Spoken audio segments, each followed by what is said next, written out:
And so we're now looking, we're just playing with lettuces at the moment. And I say playing, we can do just under 3,000 lettuces in a 40-foot container every 32 days. So they're actually, those guys aren't playing at it. They are looking at the losses that you get from travelling plants. There's a company that grows in Senegal. They lose 65% of their crop from field to the first point of refrigeration, and that's purely an infrastructure problem.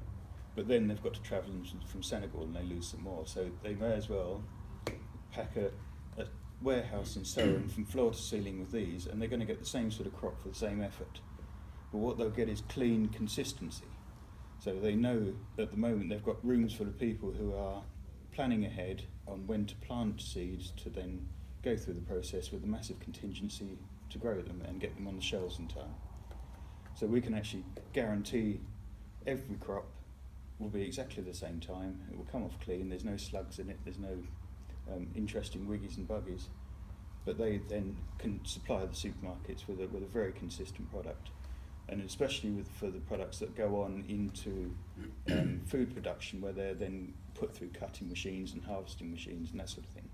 Once you've got a consistent shape and size, it makes that whole cutting and processing process a lot easier. And so we're now just about to go and update our little showpiece in BT, which they very, very kindly, when my first show that I ever did was the morning that we got our patent granted. And the people from BT and their innovation, the innovation place at BT there, they offered to do some 3D prints for me for some parts to make my show stand work and everything else. Now, half an hour into that show, literally 3/4 of an hour after we had our patent granted, we were approached by the UKTI, as it was then, and they said, would you come to a show with us? And they said, well, yes. And that was the World Expo in 2015 in Milan. So we went there with your prototype. Brilliant. And we're allowed to present to the world's farmers, which is a bit daunting for me the first time out. And from that, I came home with my prototype under one arm and some export orders under the other arm. It's a really scary thing to do, because then we had to gear up very quickly.